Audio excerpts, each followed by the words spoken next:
ఏపీలో జరుగుతున్నటువంటి పరిణామాలు ఒకసారి కనుక గమనించినట్లయితే ఏపీలో గతంలో బేవరేజెస్ కార్పొరేషన్ ఎండీగా వ్యవహరించినటువంటి వాసుదేవరెడ్డి ఇంటి మీద మొన్న ఏపీ సిఐడి అధికారులు హైదరాబాద్లోని నానక్రామ్గూడలో ఆయన ఇంటి మీద సోదాలు నిర్వహించటం, సో ఓవరాల్గా ఆయన అదుపులోకి తీసుకున్నారనేటువంటి వార్తలు మనం అయితే చూసాం. నిన్న పరిస్థితులు కనుక గమనించినట్లయితే కొన్ని అవకతవకలు జరిగాయి, దీనికి సంబంధించి ఆయన అప్రూవర్గా మారబోతున్నారు, అందుకు అంగీకరించారు, కొన్ని విషయాలను బయటకు వెల్లడించారు అనేటువంటి వార్తలు కూడా వచ్చాయి. అయితే దీంట్లో అసలు జరిగినటువంటి పరిస్థితి ఏంటి, పరిణామాలు ఏంటి, ఏం జరిగింది, ఈ అంశాన్ని కనుక ఒకసారి పరిశీలించినట్లయితే ప్రస్తుతం మనకున్నటువంటి సమాచారం ప్రకారం ఇంకా ఏర్పడనటువంటి ప్రభుత్వం చేస్తున్నటువంటి ఆరోపణలు కావచ్చు, ఏదైనా కావచ్చు, మనకున్న సమాచారం ఏంటి అంటే ఇది అందరికీ తెలిసినటువంటిదే కొంతవరకు.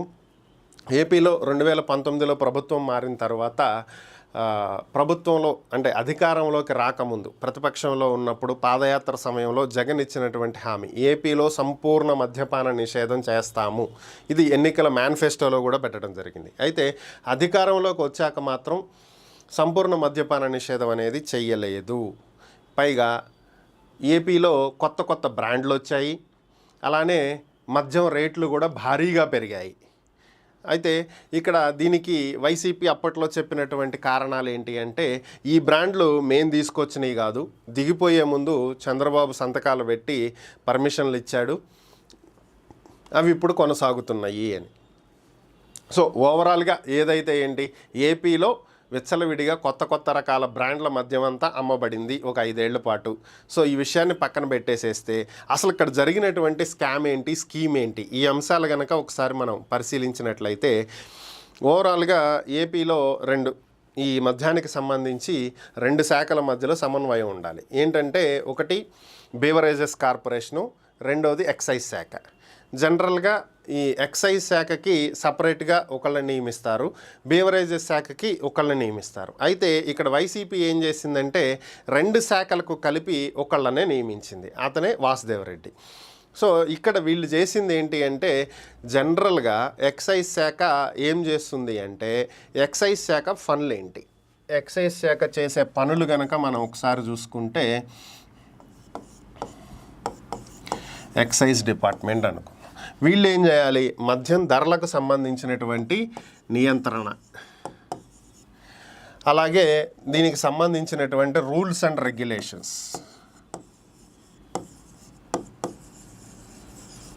వీటిని ఇది పర్యవేక్షిస్తూ ఉంటుంది. మరి బేవరేజెస్ శాఖ చేసేది ఏంటి,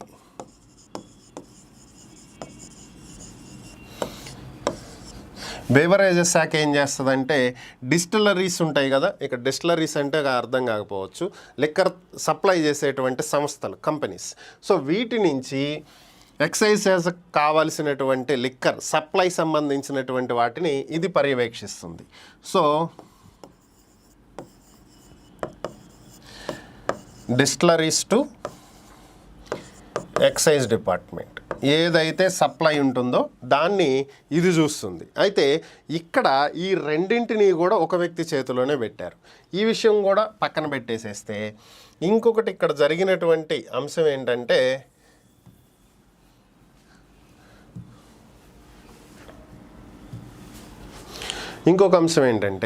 ఏపీలో భారీ స్థాయిలో లిక్కర్ మీద రేట్లు అయితే పెరిగిపోయినాయి కదా, ఇవి పెరగటానికి కారణం ఏంటి, అసలు ఇక్కడ జరిగింది ఏంటి, ఈ అంశాలు ఒకసారి చూసినట్లయితే ఇప్పుడు సపోజ్ ఒక కంపెనీ నుంచి ఒక బీరు 30 రూపాయలకు వచ్చింది అనుకుందాం, దీన్ని వీళ్ళు అమ్మేటప్పుడు ఏం చేశారు, దీంట్లో ఇంకో 100 రూపాయలు యాడ్ చేశారు.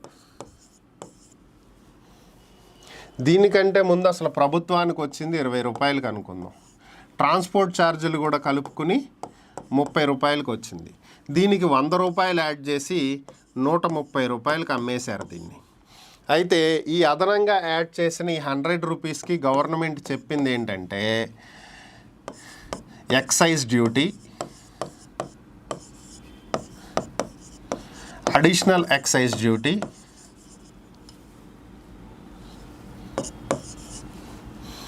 వ్యాట్,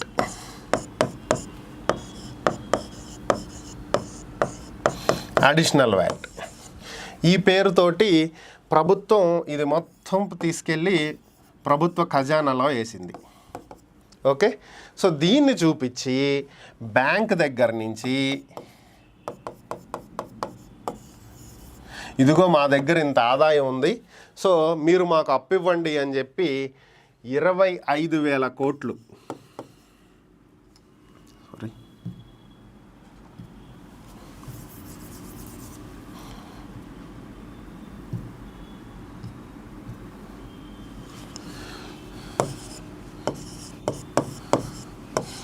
25,000 కోట్ల రూపాయలు బ్యాంక్ నుంచి అప్పులు తీసుకొచ్చింది.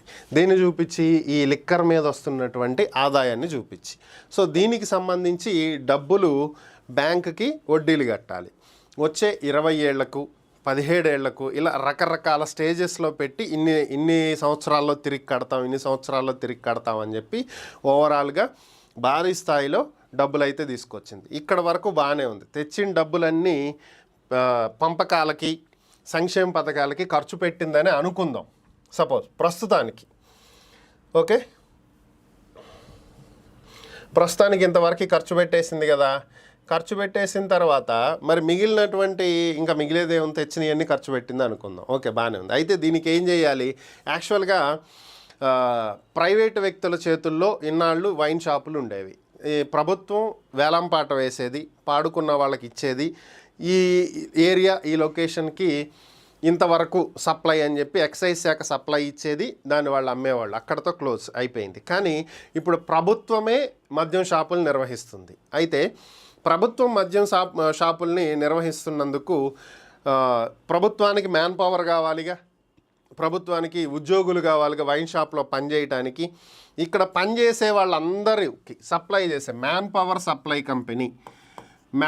సప్లై కంపెనీ ఏదైతే ఉందో ఇది తమ సొంత పార్టీకి చెందినటువంటి నాయకుల ద్వారా మ్యాన్ పవర్ని తీసుకున్నారు అనేది ఒక ఆరోపణ. ఎందుకు వాళ్ళనే తీసుకున్నారు? జనరల్గా అమ్మకాలు జరిగినవన్నీ ఇవి ప్రభుత్వం మద్యం దుకాణాలు కాబట్టి అమ్మకాలు జరిగినటువంటి అమౌంట్ అంతా ఎక్కడికి పోవాలి? ప్రభుత్వ ఖజానాకి వెళ్ళాలి. ప్రభుత్వ ఖజానాకి వెళ్ళాలంటే డబ్బులన్నీ తీసుకెళ్ళి అసెంబ్లీలోనో సచివాలయంలోనో గుట్టబోస్తారా? పోయారు కదా. ప్రభుత్వానికంటూ ఒక బ్యాంక్ అకౌంట్ ఉంటుందిగా, ఆ బ్యాంకుకి వెళ్ళాలి. ఈ డబ్బులు ఎట్లా వెళ్ళాలి? ఏ రోజుకి ఆ రోజు వెళ్ళాలి. జనరల్గా ప్రభుత్వ లెక్కల ప్రకారం మద్యం మీద ఒక రోజుకి ప్రభుత్వం సంపాదిస్తున్నటువంటి ఆదాయం ఎంత అంటే 60 నుంచి 70 కోట్ల రూపాయలు. ఇది వారానికి కాదండి, ఒక రోజు ఆదాయం. ఓకే, దీన్ని ఏ రోజుకి ఆ రోజు జమ చేయాలి. అయితే ప్రభుత్వం ఏం చేసింది? ఆన్లైన్ పేమెంట్లని తీసుకోలేదు, ఆఫ్లైన్ పేమెంట్లే తీసుకుంది. అంటే క్యాష్ ట్రాన్సాక్షన్స్ తీసుకుంటూ దీన్ని ఏం చేసింది? ఏ రోజుకి ఆ రోజు జమ చేయకుండా మండే టు ఫ్రైడే ఈ మధ్యలో జరిగినటువంటి డబ్బులను తీసుకుపోయి బ్యాంకులో మండే జమ చేస్తారు.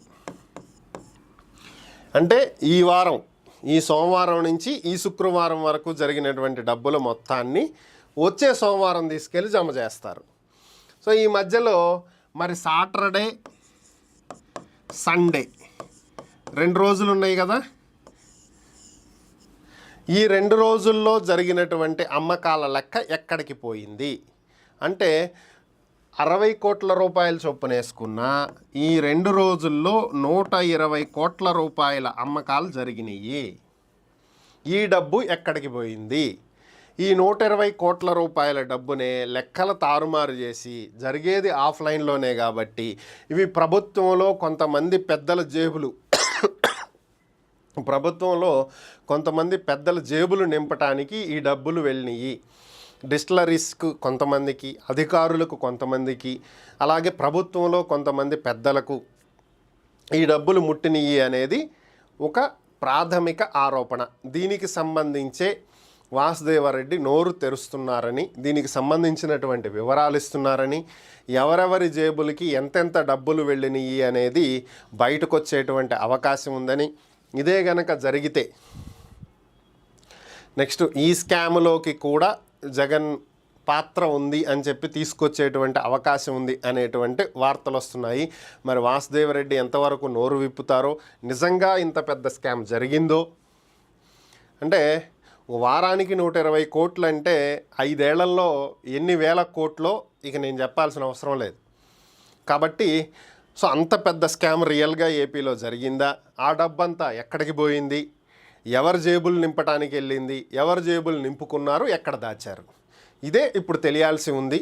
జనరల్గా ఇది పెద్ద స్కామ్ కాబట్టి, ఇది ఫైనాన్స్కి రిలేటెడ్ది కాబట్టి దీన్ని ఈడీకి అప్పగించాలి, సిఐడి మాత్రమే దీన్ని హ్యాండిల్ చేయలేదు అనేటువంటి వాదనలు కూడా వినిపిస్తున్నాయంట. మరి ఓవరాల్గా దీన్ని ఈడీకి అప్పగిస్తారా, ఎన్ఫోర్స్మెంట్ డైరెక్టరేట్కి, లేదు ఏపీ సిఐడినే దర్యాప్తు చేస్తుందా, దీంట్లో ఇంకెంతమంది పెద్ద తలకాయలు ఉన్నాయి, అసలు ఉన్నాయా లేదా, స్కామ్ జరిగిందా లేదా, ఓవరాల్గా ఈ వివరాలు అయితే తెలియాల్సి ఉంది. మరి ఏం జరిగిద్దో చూద్దాం.